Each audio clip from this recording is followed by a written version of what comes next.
women Casino Battle Royale. God damn. For the Women's World Championship, Nyla Rose, Thunder Rosa, Bunny, Big Swole, Julia Hart, Tay Conti. Oh, wow, man. Diamante, Penelope Ford. Penelope's actually here on Twitch. Her and her, are they married? Yeah, she's married to Kip Sabian.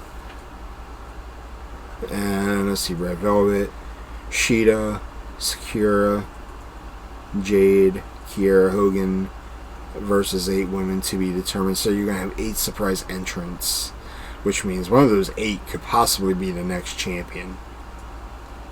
I won't throw my money into it, but it's going to be pretty good. It's going to be a solid 21 woman match. Our Battle Royale. Let's see what we got here. Moxley versus Kojima. Oh, that's right.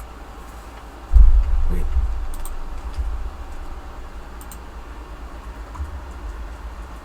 So this is going to be a strong style match right here.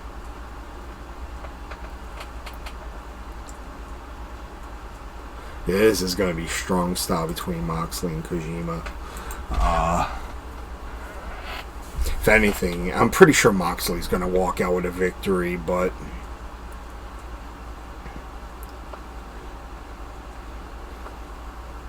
you know, she hasn't really been able to defend it either. Not as much. Now, she did defend it against Thunder Rosa. And then, you know what? There's 8 women left in here. I would like to see Serena Deeb come back and take part in this.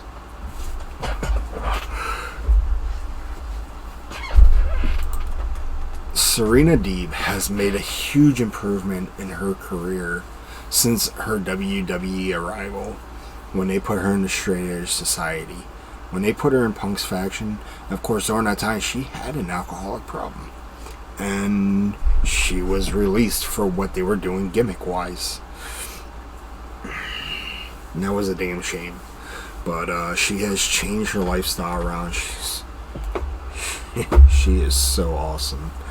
And I'm happy to see her in, you know, the wrestling business still. Let's see who we got here. Pac versus Andrade. Ooh, that one's going to be tough. As much as I want to see Pac win this, I think Andrade is going to take the victory. Not to mention the fact Chavo's by his side. So I'm expecting some outside interference. Now, Paul Wight versus QT Marshall. I wouldn't be surprised if, was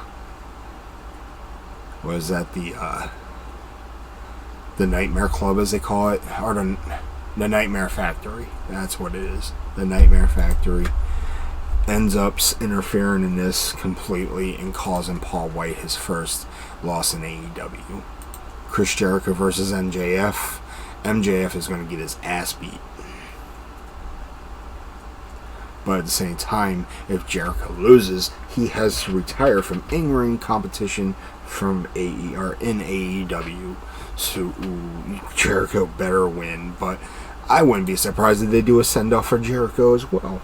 That right there is a toss-up.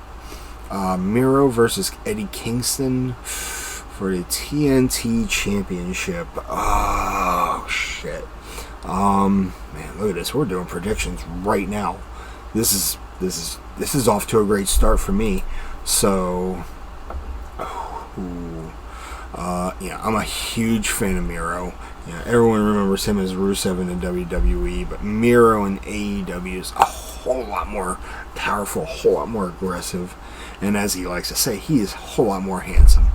He is one of my favorite talents. I enjoyed watching him stream on Twitch a lot as well. He was a big-time Call of Duty player. And I can't watch TV Miro go live on Twitch once again someday in the near future. But I want to put my money on Eddie Kingston to be the next TNT champion. So, there's that. Young Bucks versus the Lucha Brothers. This one is for AEW World Tag Team Championship inside a steel cage. Ooh, now... Alright, So the Young Bucks are the tag champs at the moment. This right here could be their moment of disaster because the Lucha Brothers, you know how they are inside any environment in the ring. It could be it could be a steel cage, it could be a Hell in a Cell, it could be a whatever Terror Dome they called it over in TNA. It could be a death match of minus the exploding ring and the shitty pyro and drawing everything out in crayon like Kenny Omega did to John Moxley a couple months back. Oh, come on, you remember that. Well, since it's a steel cage, it's going to be kind of hard to bring interference. Not to mention the fact that there is going to be someone by their side, not the Bucks, but the Lucha Brothers. Alex Abrahantes. If I'm saying Abrahantes, I can't. But I'm going to put my money on the Lucha Brothers actually walking away with some tag team gold for once. The Bucks have had the titles for quite a bit now, so it is their time. Let's see, we got Dr. Britt Baker, D.M.D. with Rebel going up against Kris Statlander for the AEW World Champion, or Women's World Championship. Wait, what?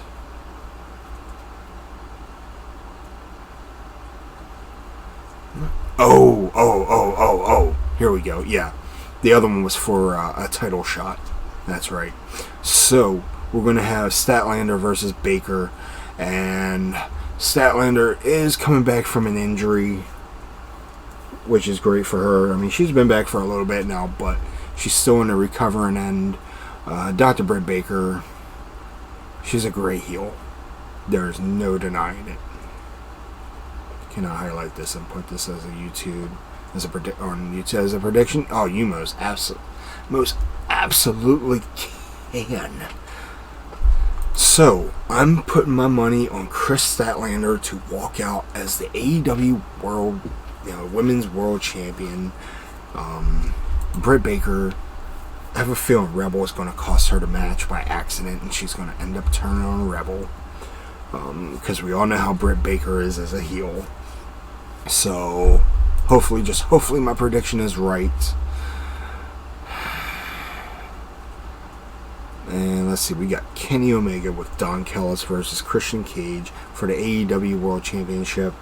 I don't see Cage winning that at all. I totally see Omega, I see Omega walking out still as AEW World Champion for the fact that Christian Cage beat him for, the Impact World Championship just a few weeks ago on Rampage.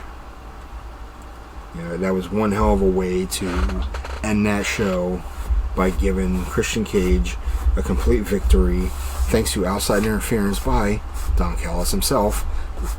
Hey, let's throw in a steel chair so we can help Kenny Omega win, and it just backfired on him. So, yeah, I see Kenny Omega getting his revenge, possibly using the steel chair as the victor. Maybe we'll see the one-winged angel onto a steel chair and costing Cage a victory. So there's my pick on that one. Oh, was it? Oh, yeah, that's right. It was the Young Bucks. My bad. I thought it was Don Callis. It's been, 2 weeks? I don't know. I need to get improving memory for dummies or something. But that's right. They slid it into the ring, and it backfired on them all. So, yeah, there's that. And then, of course, the final match here of the card, CM Punk versus Darby Allin. This match might be the match of the night for the fact that this is Punk's first match in over 7 years in the pro wrestling business. Because the last 7 years he wasn't in pro wrestling, he was in sports entertainment. So everything that happened prior was pro wrestling. You ever watch Being the Elite? Once in a while. I don't always watch it. As much as I tune to YouTube, I don't always watch BTE like I should have been. Ever since the death of Brody Lee, I kind of stopped watching it because that was a huge impact on me. Because I was a huge Brody Lee fan. And every time I watched, he was always on it. And now that he's not on it, it just, it really hits close to home. But, Punk versus Darby. This is going to be an intense match. The question is, how much ring rust is going to be on CM Punk that night? Have they rehearsed prior to the match? Have they worked out how they're going to do this match? I'm curious to see how they're going to carry this out. Darby Allin will have Sting accompanying him to ringside. And it's going to be interesting to see what kind of role Sting plays in all of this as well. But CM Punk versus Darby Allin is more than likely going to be my match of the night, because for the fact that I am a huge CM Punk fan. Everyone always says, your name is CM, and is it in reference to CM Punk? In all honesty, it is not. CM is actually the first and middle initials of my actual name, so there you have it. But the Styles part was actually inspired by AJ Styles, so. But since this is Punk's homecoming match here into a new fraternity, a new promotion, I'm going to give Punk the victory here. Darby Allin's, I'm pretty sure Darby Allin's going to get a few close ones, but it's going to wind up with CM Punk possibly hitting a GTS. I doubt he's going to use the Anaconda Vice unless he pulls out one finisher and one finisher only. And if you've never seen it, I suggest you do. The Pepsi Plunge. If you haven't seen the Pepsi Plunge, he used to do it in ROH and out in the Indies everywhere. It's basically a modified version of the pedigree. So yeah, it is going to be interesting to see what finisher Punk comes out with that night. So that right there are my predictions to those 10 matches. All cards are also subject to change, so when this pay-per-view happens, I'm just curious how it's going to happen. As a matter of fact,